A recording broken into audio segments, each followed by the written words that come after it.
The last 2 weeks, we've discussed mindfulness of the Dharma with regard to the first 2 hindrances, that is, desire and aversion. So tonight I'd like to examine the third of the hindrances, and it's one that at different times can be very strong in our practice and in our lives. And these are the mental states, the mental factors of sloth and torpor. Now these 2 factors, sloth and torpor, are actually distinct mental qualities, but they're closely related and they always arise in conjunction with one another. So we'll look just very briefly at the distinction between the 2, but mostly we'll be talking about them as a pair. So this is from the Satipatthana Sutta. This is the instruction about working with these states. If sloth and torpor is present, one knows there is sloth and torpor present in me. If they are not present, one knows there is no sloth and torpor present in me. One knows how unarisen sloth and torpor can arise, how if it has arisen, it can be removed, and how a future arising of sloth and torpor can be prevented. Well, this is the Buddha's instruction. Now, how to apply that. Sloth is that mental factor which is a sluggishness of consciousness. It's a sluggishness of mind. It dispels energy. There's a lack of a driving power, a moving forward. It's a kind of sinking mind. So it's interesting to me how sometimes different animals represent mind states. Of course, there is the animal of the sloth, which I'll talk about later, but another animal which captures this quality of sluggishness of mind is a slug. And you know how it just kind of creeps along. It's a good representation. Torpor is that quality of mind which is a weakened state of the mental factors. So here the distinction is between consciousness, sluggishness of consciousness, and sluggishness or enfeeblement of mental factors. When torpor is present, it's like the different mental factors get very unwieldy. They're not pliable. They're not agile. And the example given is just like a heavy blanket smothering all the different factors of mind. So we experience that in a very familiar way as kind of a drooping or a sinking or a nodding. So sloth has to do with sluggishness of consciousness. Torpor has to do with sluggishness of mental factors.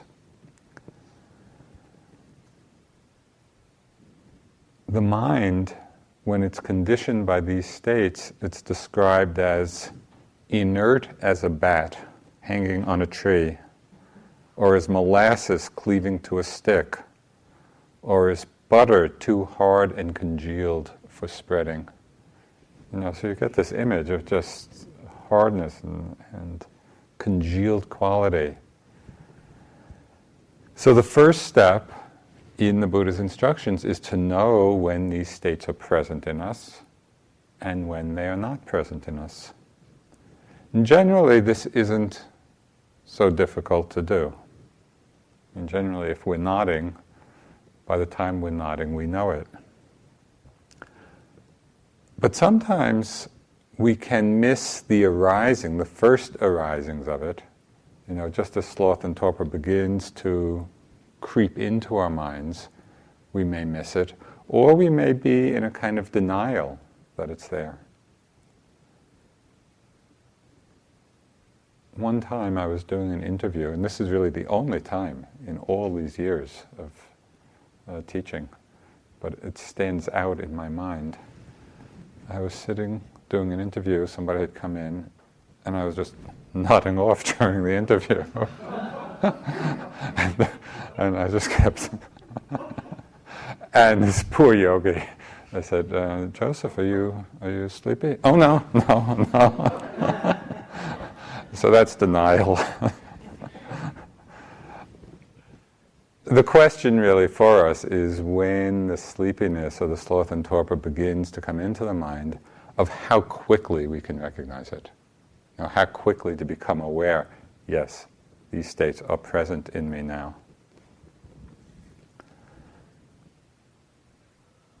Sloth and torpor, the sleepiness, the dullness, of course, all these are common, quite common at the beginning of a retreat. When people come in from the busyness and activity of their lives, and then come into the silence of a place like this, where there are very few distractions, very often the first few days, the mind is really very much influenced by sloth and torpor. Because in our lives, we're going on the energy of stimulation mostly. There's so much stimulation of all the senses. And that's the energy we move on. Here, that's been removed, and so, to a large extent. And so we, in a certain way, are suffering withdrawal symptoms. So we're nodding off, there's dullness.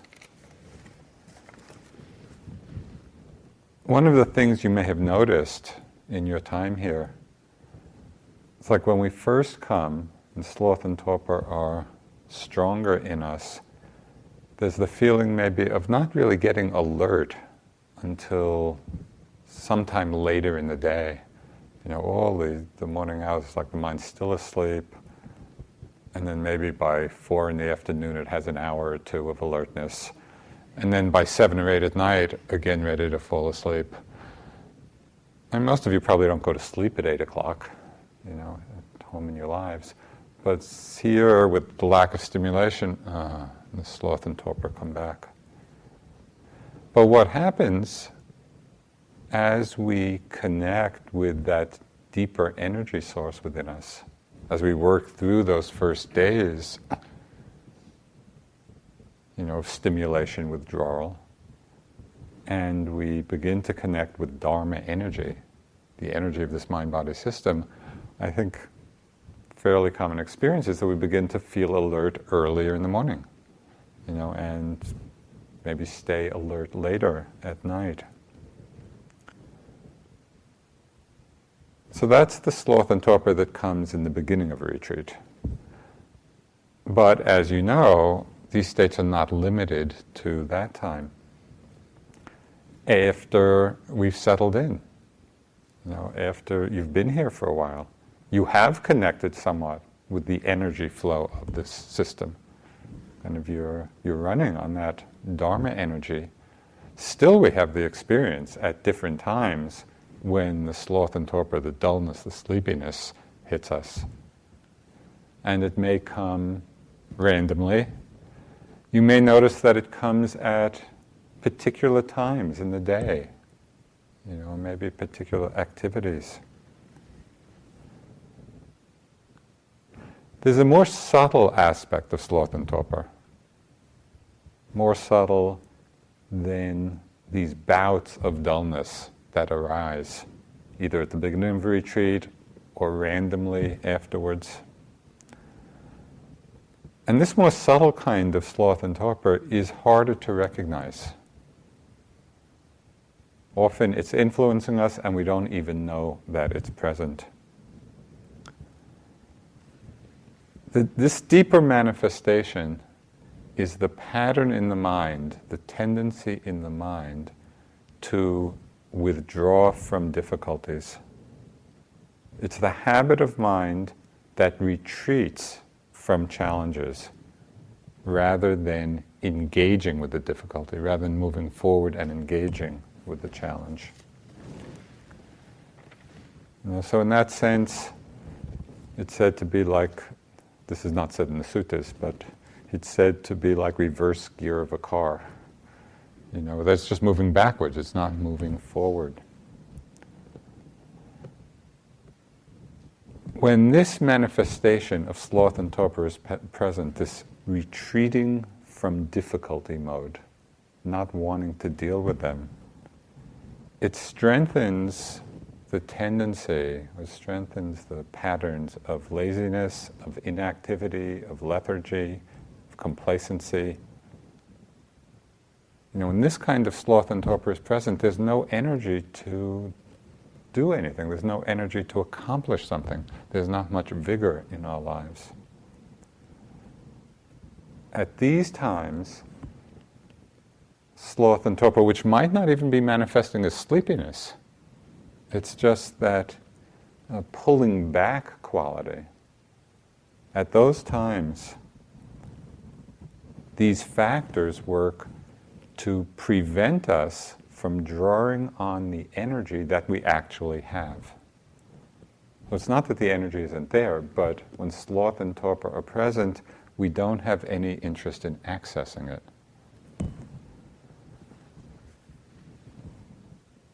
Sometimes this complacency of mind, this pulling back, this withdrawal, happens on very obvious levels. Sometimes it's happening on quite subtle levels in our practice. So one example of this could be at those times when everything is really going very well.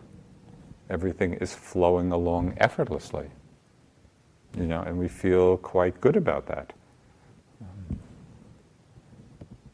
But because at that time no obvious effort is required, we can be lulled into a kind of cruise control, where we're just going along, we're being carried along, things seem to be going well. And that very lulling is a kind of sloth and torpor.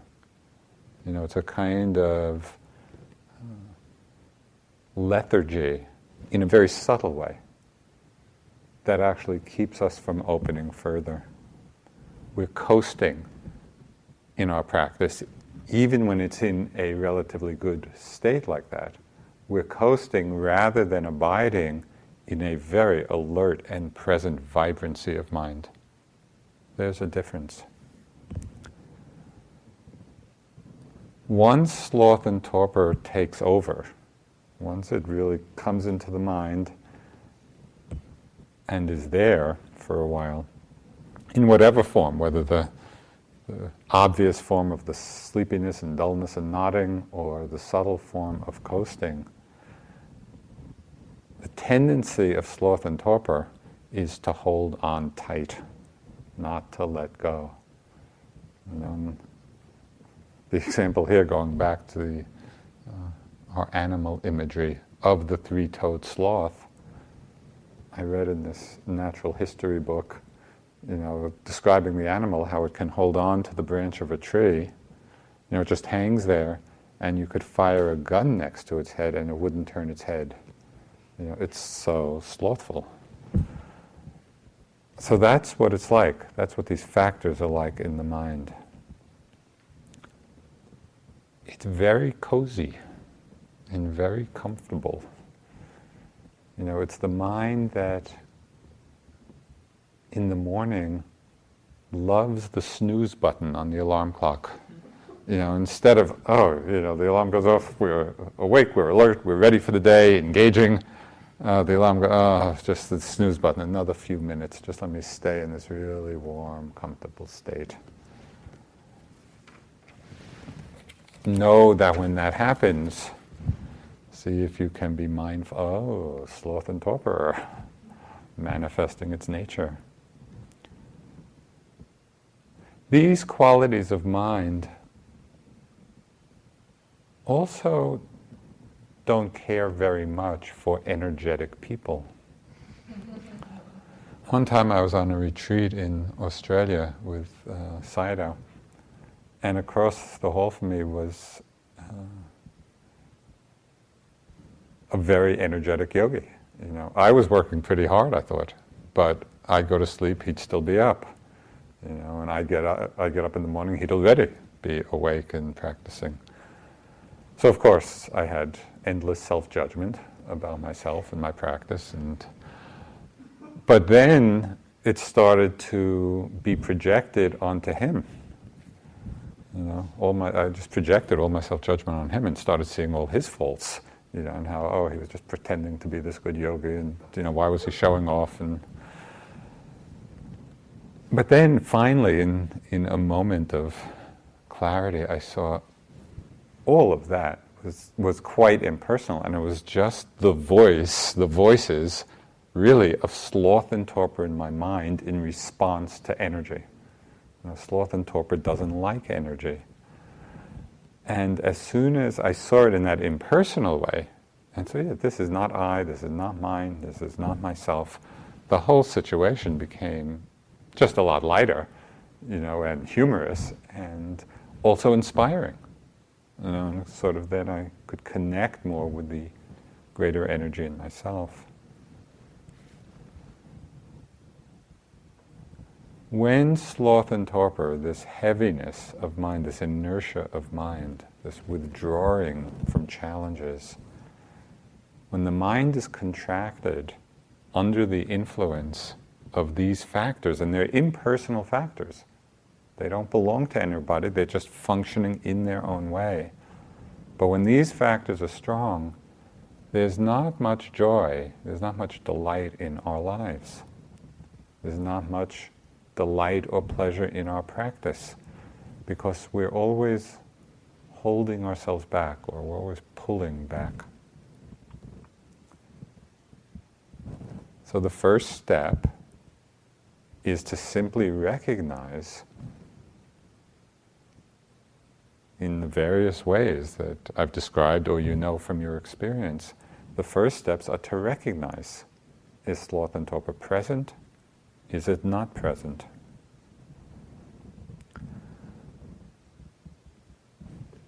And there's something very valuable about that simple recognition. Because when we become familiar with the mind influenced by this dullness, and we learn to recognize the mind free from that dullness, we are really learning something about ourselves. We're learning something about our minds when we see the difference between these two states very clearly.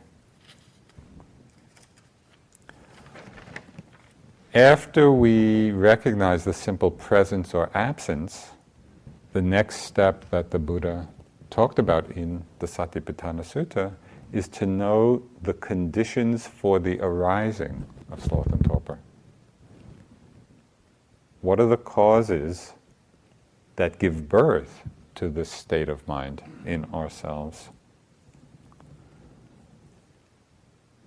The main condition for the arising of sloth and torpor that's given in the text, and it's actually quite surprising, has to do with the wisdom factor. And the Buddha said, frequently giving unwise attention, giving unwise or careless attention to certain states, like discontent, like boredom, like laziness, like drowsiness caused by overeating, like depression, or a sluggish state of mind. It's when these states arise and we give unwise attention to them, that is the cause, that unwise attention is the cause for sloth and torpor to arise and spread. So this unwise attention could mean different things. It might mean, as these different states that I mentioned arise, it might mean thinking, oh, there's no harm in that, there's no problem. They're not going to really be a hindrance to my practice. So if there's disinterest or boredom or whatever it is, we don't take care with them and see the possible hindering ability of them in our practice. Or there might be indulging kind of thoughts, unwise reflection in terms of the indulging thoughts, I'm really tired, or this is so boring, or thoughts of that nature which just reinforce the state and are an invitation for sloth and torpor to get stronger. Last week, In the last 2 weeks we talked about how different thoughts can trigger emotions like desire, like anger. And so we explored a little bit the relationship of thought to emotion. Well, we don't usually think of sloth and torpor as an emotion, but in the larger Buddhist kind of understanding of all of these as being mind states, we can see that thoughts also condition the mind states of sloth and torpor. So we want to watch our minds, watch the kind of thinking patterns we have around them. When there's unwise attention, it feeds them. Sometimes we are fooled into this unwise or careless attention, because sloth and torpor can masquerade as compassion, particularly compassion for oneself. We might feel tired, we might feel bored, we might feel restless, and then sloth and torpor comes in the guise of compassion. If I work too hard, I'll probably get sick. Let me take care of myself. Or, I'm pretty tired. A little nap will be just the thing. Be good to yourself. And so it's these thoughts that sound very caring and warm and compassionate and kind, but they may be sloth and torpor in disguise. There are times, of course, when we do need rest. And so it's to be discerning of when that's the case. But very often it's not. I'll just give you one example. It's a story I've told often from my past yogi experience in India, when I was studying with Goenkaji. And in his retreats we would get up at 4 a.m. and have a 2-hour sit before breakfast. So I would get up, my alarm clock would go off, I'd get up, I'd jump right up, because I wanted a place next to the wall in the meditation hall. So I'd kind of get dressed quickly and rush into the hall and find my space against the wall. I'd start sitting, and then after 15 or 20 minutes I'd start leaning back against the wall, and about 10 minutes after that I'd be nodding. And this went on day after day after day after day. And then this voice started coming in. Oh, Joseph, this is stupid. Why come here and just sleep during the sitting? You might as well sleep, get up, just before breakfast, then you'll be rested and you'll be alert for the whole day. So that was the voice.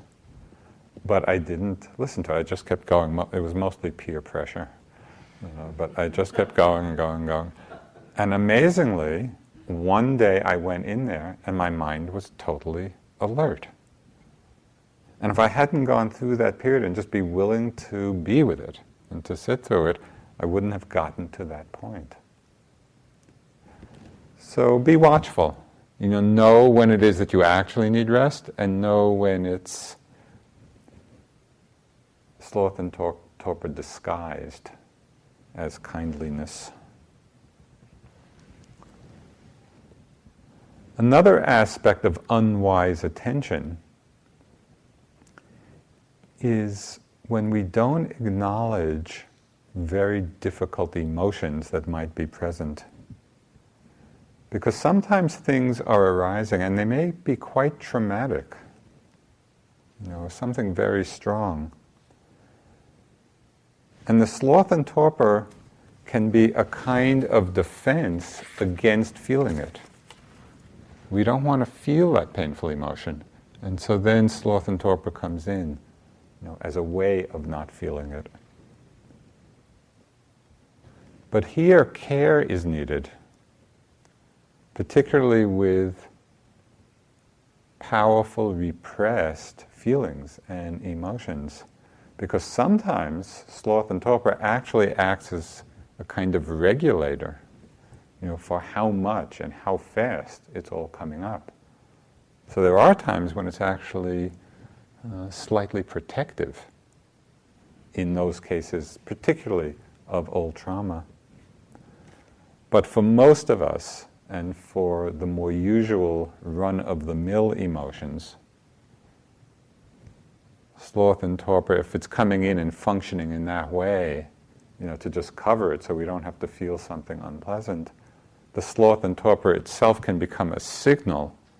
Okay, is there something going on here that I don't want to feel? Don't make a big project of this, and don't overanalyze. And it's not that you necessarily have to go digging for some emotion that is there. Just hold it very lightly. Hold this possibility lightly.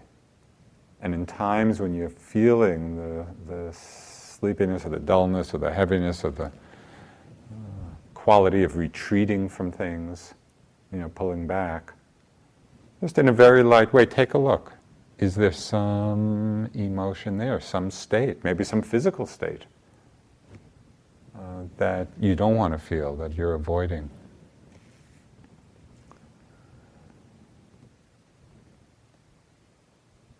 So the third cause for the arising of sloth and torpor is something that's not surprising, and that is overeating. Notice how you feel just after you take food, and see the relationship of this sluggishness or heaviness of mind and body. See the relationship of it to the amount of food you take.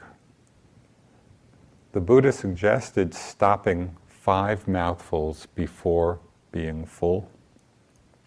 Well, it's a challenge to know exactly when that point is, 5 mouthfuls before. But just keeping it in mind keeps us more attuned as we're eating to the condition of our stomach rather than to the cravings and the urgings and the desires of our minds. So it's a helpful place to be very attentive. And here, it's also a possibility of exploring the benefit and the value of the 8 precepts of not taking food after the noon meal. On one self-retreat I was doing, this was before the forest refuge, and I was just sitting in my house. I hadn't taken the 8 precepts formally, and I was just experimenting with food in the evening. And so sometimes I would just not take anything, and at other times I would take just a very little bit. Really, very, very, very moderate, hardly anything. And I was astounded at the difference, because I thought, I'm hardly taking anything, and yet when I sat, I could feel the depressed energy level from it. So it's something just to experiment with. Occasionally, sloth and torpor can come from not eating enough. In Burma, one time, and this was through a combination both of the diet, but also the very careful and mindful eating, I wasn't taking enough food. And I lost about 20 pounds, 25 pounds when I was there. I was getting so weak that my body actually would topple over. I would just be sitting, and then I'd just fall over on my side. So I reported this to Sayadaw. And it's the only time I ever heard him say, lighten up on your mindfulness. He actually told me, don't be so mindful when you eat. I was totally shocked. Just so that I would take enough food to sustain the health and energy of the body. So it's experimenting. It's just using all of these reference points to see what is the condition for the arising of sloth and torpor, and what can we do so that it doesn't arise.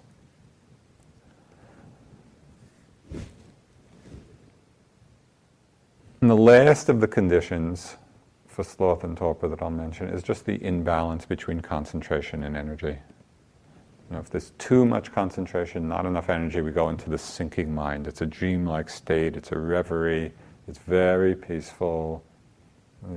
but we're in a dreamlike state.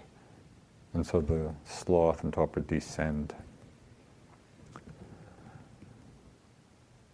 These are some of the conditions for its arising. The Buddha then says, contemplate what to do when it does arise. How do we work with the state when it has already arisen? How to heat up this congealed mind, this cold butter, molasses mind. How do we heat it up with some interest and energy and alertness? As with all of the hindrances, the first strategy and what's most emphasized in this sutta is to be mindful of it. Where we take the sleepiness or the dullness or this retreating mode, we take that state itself as the object of our attention. Now we try to note it, and to note it as soon as it arises, to see how quickly we can pick it up, and then investigating what is this experience that I'm calling sleepiness. So we don't dismiss it with a note or a word, but we're bringing the power of our investigative mind to it. What is the actual experience of this state I'm calling dullness, or I'm calling heaviness? And doing that rather than just sinking into it. Notice the feelings in the body. You've recognized sloth and torpor is present. What does it feel like in the body specifically? What does it feel like in the mind? Notice its contracting, its withdrawing, its sinking nature.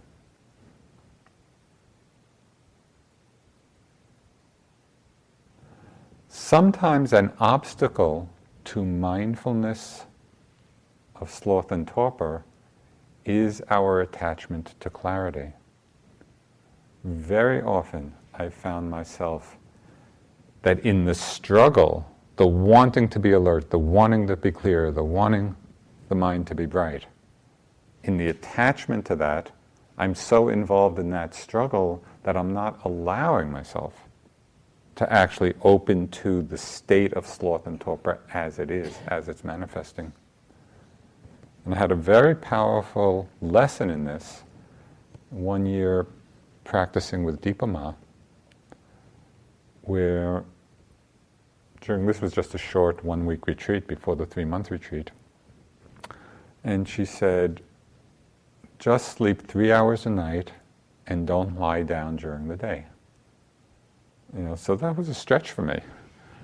3 hours a night, don't lie down in the day, no naps.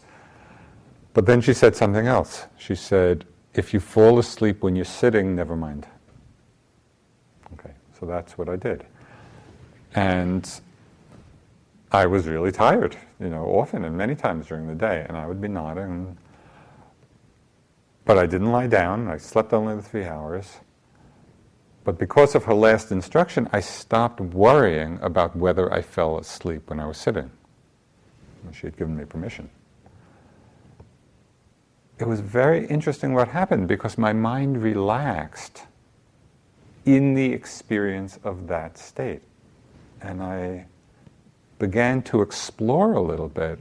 Okay, well, what is this sleepiness? I was not fighting with it, not struggling with it, but just going into it with as much awareness as I had. And sometimes I would nod off, but then I'd come back. And I found that there are actually some skillful states going on in the midst of it.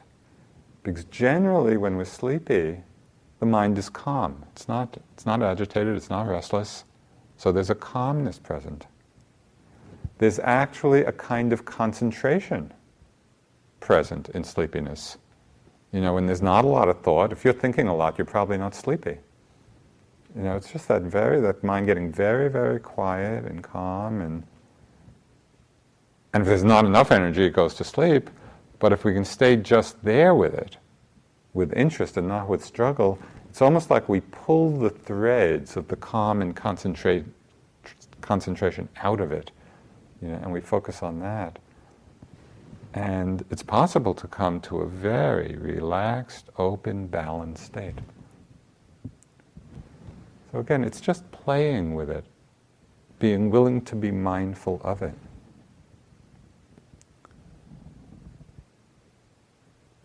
The great power of mindfulness here, just as with desire or anger,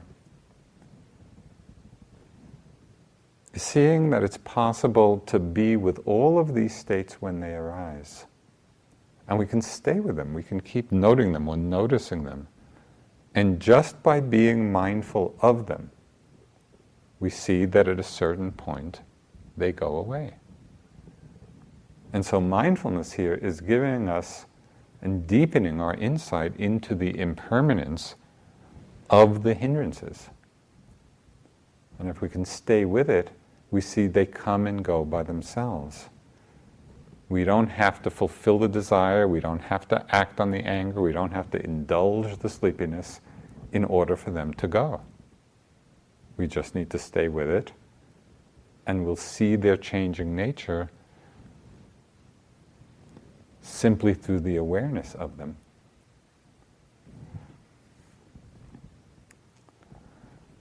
So mindfulness is the first and basic strategy for dealing with it. But if mindfulness is not strong enough, it's not strong enough to stay even moderately aware in times of sloth and torpor, the Buddha gave a whole list of other remedies.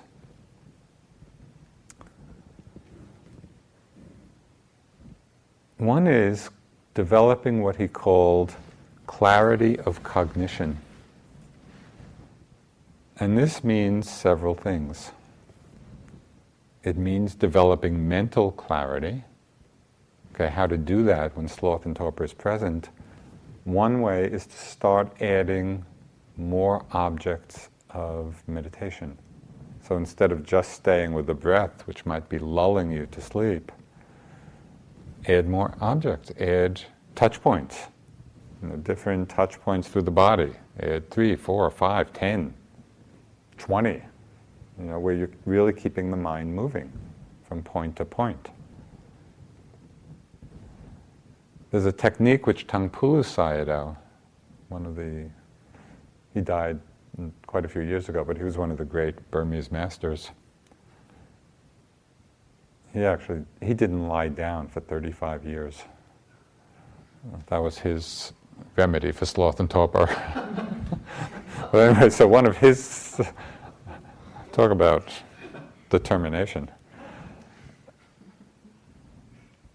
One of his techniques, which I found very helpful at times, especially as an antidote to the sinking mind, he would suggest doing a round of hearing, seeing, sitting, touching. Right? So we're really moving from sense to sense. Hearing, seeing, internally or externally. Sitting, the whole body, touch point. And it could be the same touch point each time, it could be different touch points. But moving the mind like that creates this clarity of cognition. It wakens us, makes us more alert.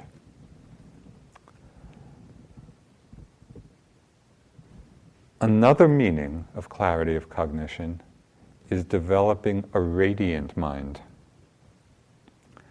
Now the word radiant comes up not infrequently in the suttas. And it's not always clear exactly what it means. But there's an interesting understanding that comes from the Tibetan use of the word, because in Tibetan, the word for radiant and knowing is the same. So really what it's referring to, radiance, doesn't necessarily mean, shining light, but rather it means the radiance, or the radiance, we could say, of consciousness, the radiance of knowing, the ability to know. And so this is very powerful. This is pointing to an essential nature of the mind, which is its ability to know what's ever arising. So in this context, we could say developing radiance of mind would mean focusing on the knowing aspect. So with sloth and torpor, and it's kind of descending and we're sinking into it a bit. See if it's possible to turn the attention back onto the mind, which is knowing the sloth and torpor. So it'd be kind of like having fog or mist being reflected in a mirror. The reflecting power of the mirror is not affected by the fog. Right? That radiance of the mirror, that reflecting power, the knowing power, so to speak, that's untouched by what's being reflected. The knowing mind is untouched by what is being known. So in this development, this clarity of cognition, developing a radiance of mind, we're actually looking at the knowing aspect, looking at the mirror, so to speak, instead of the mist, instead of the fog. Okay, if we do all this, and sloth and torpor is still strong, Buddha gave some other remedies. You can see this is not a new problem. This is a major influence over the centuries. Helpful to open one's eyes. There's less tendency to doze off and maybe to keep an upward gaze.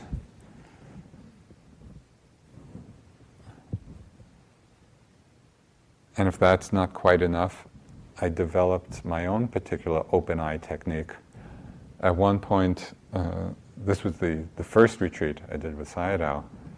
We were just sleeping 4 hours a night then, and it was very intense. It was a very kind of pressured retreat. He's softened a bit over the years, at least here. But anyway, I was just sluggish and nodding. So I just decided in one sitting, I was going to sit up very straight, open my eyes wide in a totally exaggerated way, just like a cartoon figure, like toothpicks keeping the eyes propped open. So I was sitting like that, and it was very interesting what happened, because I could feel this cloud of sleepiness starting to come down, and I felt it descended. I could, everything in me wanted to close my eyes. The force, the desire to close my eyes was so strong, but I didn't. I just, and so I could feel this wave of sleepiness come down, pass down through my face, into my body, and out. And then about 30 seconds later, another wave, and the same strong urge to close my eyes, and I didn't. Out. This happened 3 or 4 or 5 times this way, and then it was completely gone. And it was such an incredible lesson in understanding that sloth and torpor is not this monolithic, unchanging state. It's an energy wave. But it's so seductive, that the wave comes and we just, we just go right into it. So this was my open eye technique, which was very illuminating about the nature of the energetics of sloth and torpor and how we can really let it pass through as a wave.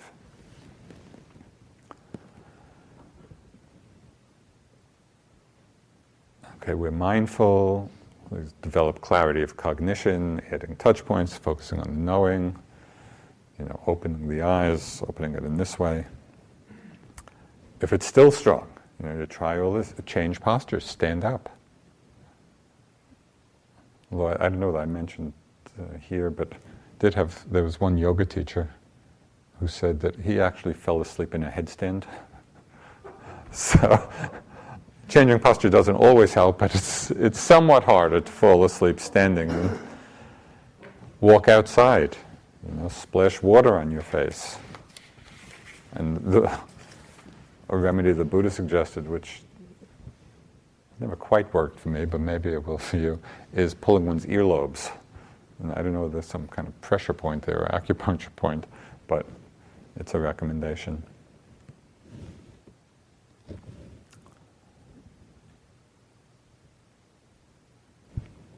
Okay, so these are some of the things we can do in working with sloth and torpor. There's another whole realm of remedy. It's a powerful remedy because it engages our thinking mind. And that is wise reflection. One that engages our interest. And arouses a certain kind of ardency.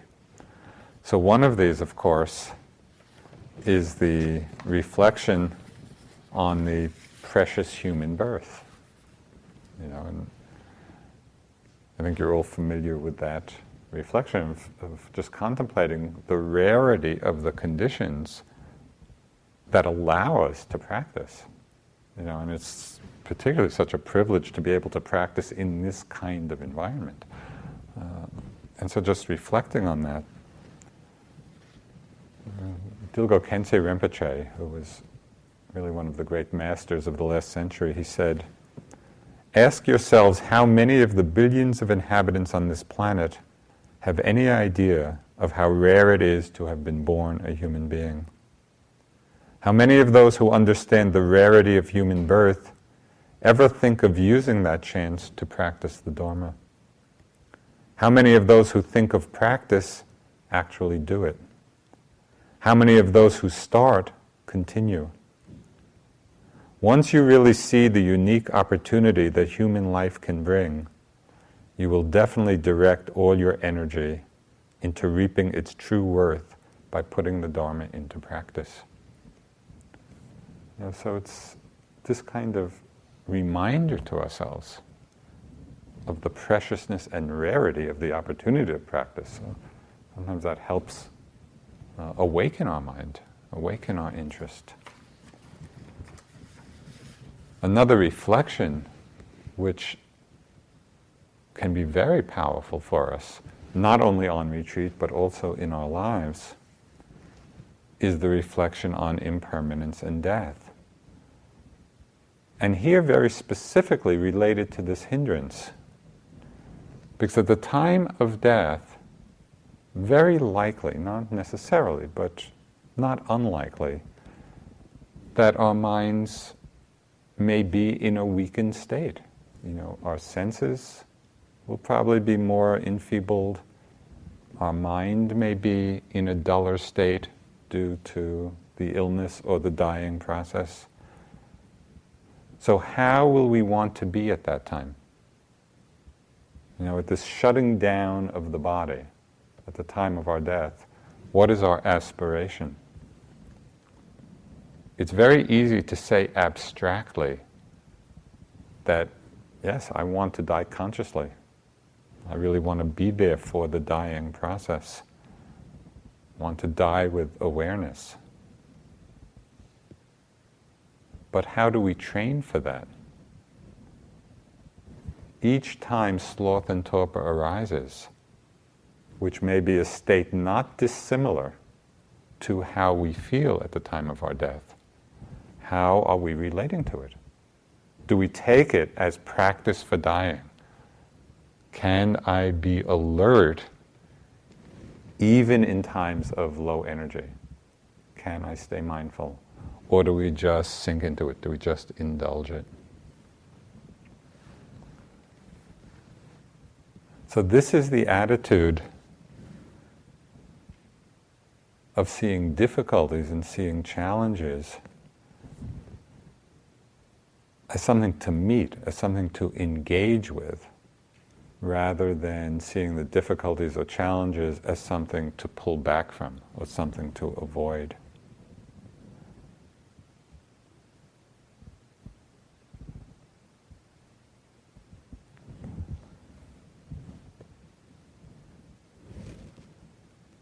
The last of the remedies for sloth and torpor that are mentioned are good friends and profitable talk.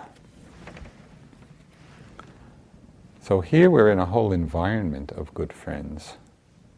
We're among fellow practitioners, and we can inspire each other. When we're feeling sluggish or tired or dull and we just want to retreat, and if we're not feeling too aversive at the time, we can look around and, we might see some other yogis who are really being diligent and mindful and alert and aware, and it can help us, it can inspire us.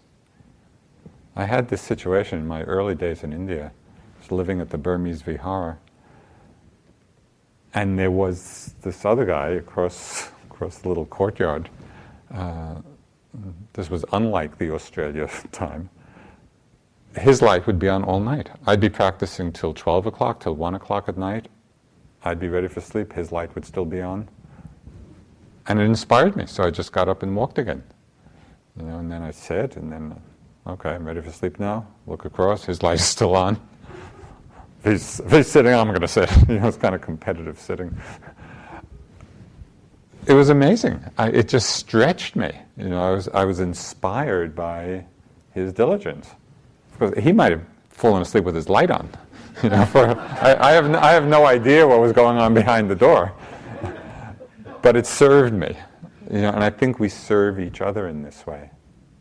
And likewise, when we're feeling really alert, and we're practicing well and we're being attentive, it's to recognize that we are serving others, that we become the inspiration for others then. And it really brings to life this whole idea that our practice is not for ourselves alone.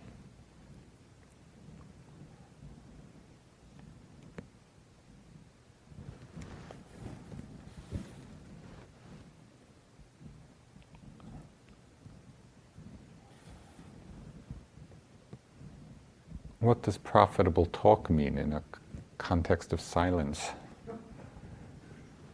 Well, there are times when, just a little reading can be helpful. And this doesn't mean 6 hours with a book, but just having a little hit of 15 or 20 minutes of reading the Dharma can be inspiring. Or listening to a tape. Also sometimes chanting. There's that little chanting room in the council house. If you're really sluggish, have very low energy, you've tried all these other things, that can really be arousing of energy and arousing of faith and arousing of confidence.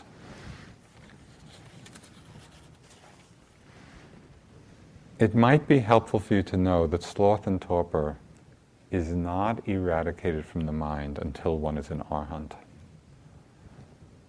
So this is a very deeply rooted tendency. It's going to be around for a long time, which is why it's worth understanding in some detail and in a comprehensive way, okay, how do we work with it? How can we engage it so it actually becomes food for our awakening rather than just sinking into it as a hindrance? Moggallana, who was the chief disciple, one of the two chief disciples of the Buddha, he became fully enlightened after 1 week of practice. But he struggled in that week. And he was sitting in the forest, and it said that his mind shrank and became withered, and unworkable. And the Buddha came to know of this, through his power of mind. And so the Buddha appeared, spontaneously to Moggallana, and he said, "Moggallana, are you drowsy?" And Moggallana replied, "Yes, sir, I am nodding." And Buddha said, "Listen, I will teach you ways for overcoming it." And then he gave many of the things we discussed tonight.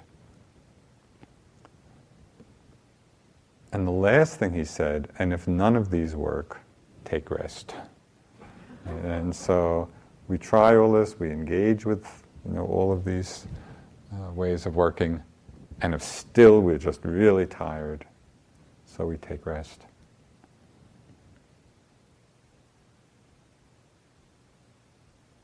just one little suggestion in taking rest, something I found very helpful.